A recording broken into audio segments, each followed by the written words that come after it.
war on corruption. Alex Jones on the GCN Radio Network.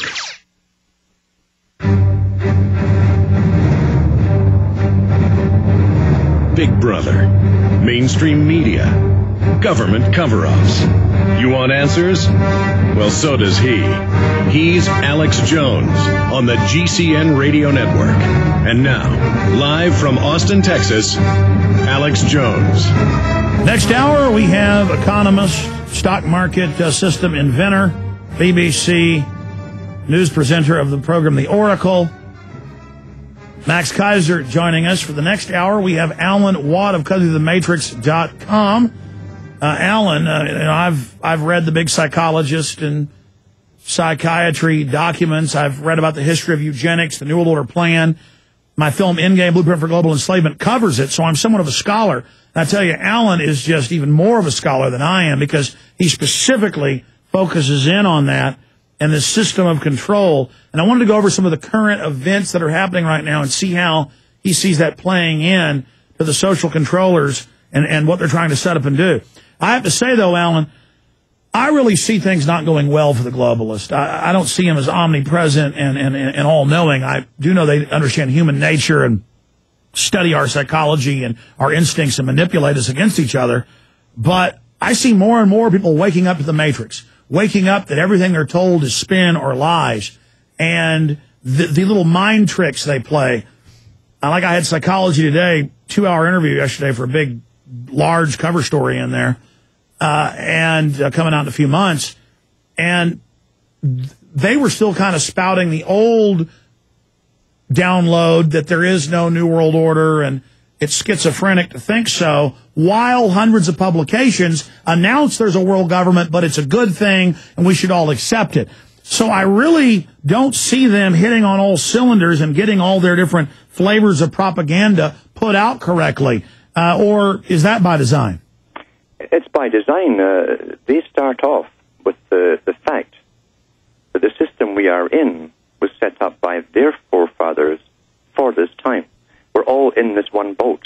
We've all arrived here, and it's all through the planning and machinations of previous generations of these big think tanks, foundations, and so on.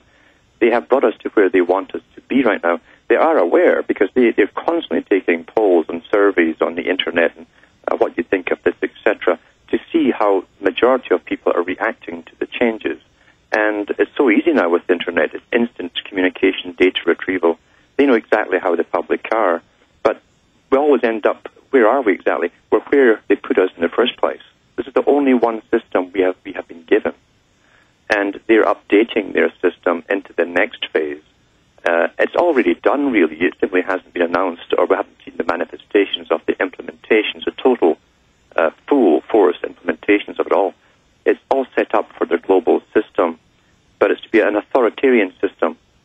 And what we will notice, the average person will notice in newspapers and in the governments, in fact, they're being given more, that the old political stance of humoring the public is going out the window, and we're being dictated to by top, generally appointees, not so much the politicians, the green appointees, etc., put there by the big foundations, that they're making these dictatorial statements of how we must live, etc., and how we must reduce the population, and so on and so on. This is the changeover from the old idea that we believed in. We were given this big con that we had democracy, and it was always stated from the Fabian society, eventually they would become an authoritarian body over the public who would be trained to accept that authoritarian dictate from the leaders. That's the training phase we're going through right now, in fact. That's what's happening.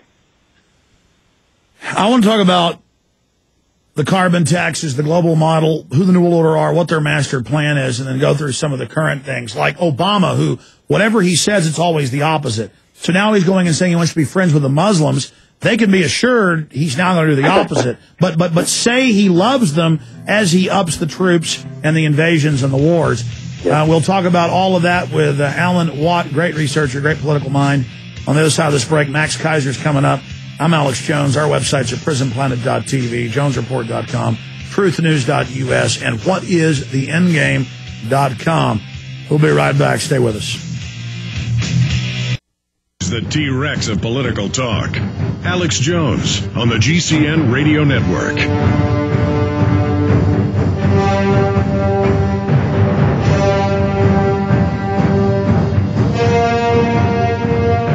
Alan Watt, our regular guest, joins us. Alan, we have a lot of news stations picking us up this week, and I want to get into the bigger picture and where the globalists are taking us. You know, when I talk to mainstream media, when they interview me, or when I discuss things, with the establishment press, I'm always talking to these reporters, and I think most of them genuinely are ignorant. Just like most Americans you talk to don't even know what the Fourth or Fifth Amendment is, much less the Second or First. And it's very, very sad, but everything was set up on eugenics. Everything was set up to carry out a culling of the population. Everything is this highly engineered society. And I don't think a lot of even new listeners or even some longtime listeners understand just how much of our society is engineered and dominated by these people. So break down in total, in your worldview, what the New World Order is, what it stands for, what it's pushing, the phase we're in right now, and where it's ultimately leading us in this, quote, final revolution of dehumanization and tyranny. Alan Watt.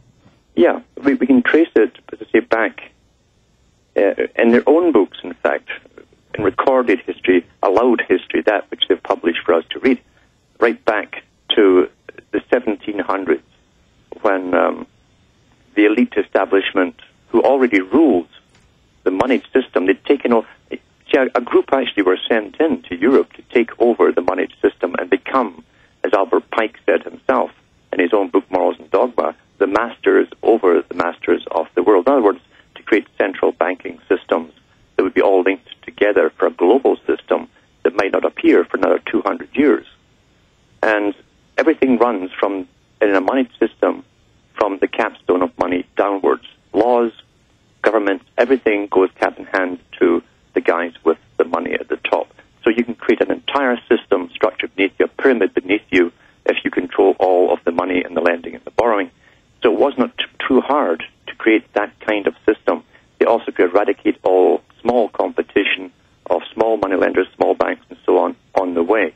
As long as they were in charge of the money supply for entire countries, they ruled those countries.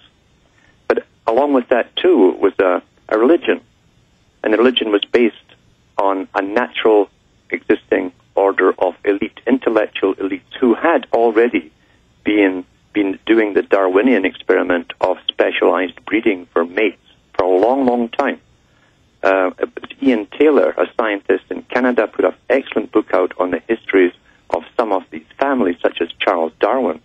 Charles Darwin was about the fifth generation of Darwins who only married into the Wedgwood family. All the wives were taken from the Wedgwood family for 5 generations. And when Charles Darwin's wife died, he married his mother's sister, a Wedgwood again. And the idea being they were trying to mate up scientifically to create a scientific elite on one hand. This is also validated by Huxley. The Huxleys were also related to the Darwins, and they admitted that that was part of the experiment to create a guardian elite along the lines of Plato and his Republic, where they'd be the guardians of the planet, the natural, superior Superman type, with virtue, intelligence, common sense, who would rule all the lesser peoples in a standing order all the way down. And on the way, they also needed other organizations that would help them implement a new system and hold it. That's why they introduced first Rosicrucianism, then Freemasonry. That was the existing order. Now they've bypassed that. But the same special breeding program that's all through eugenics still goes on. The idea being, if you have a woman who's gifted in a scientific area or mathematics, you made them up with a similar type of male, you see. But they must have other qualities, too, that they've passed on for generations that can be validated in a check before they're mated together. Now, if you grow up in Europe and you study the elite families, you'll notice that none of them ever picked their own wives. They have teams of people who literally go through the genealogies for potential mates and match them up. That's how Prince Charles was matched up with Lady Diana. It's arranged marriages, just like with cattle breeding. Exactly. And in fact, with the American Eugenics Society, came out full force, backed by the Carnegie first, and then the Rockefeller Foundation, that mandated enforced sterilization for inferior types. They said they could not bring inferior types into this future. That means anyone with hereditary illnesses of any kind, physical or mental. And they put out, they set up the Cold Springs Harbor, New York there, plus they brought in the American Cattlemen's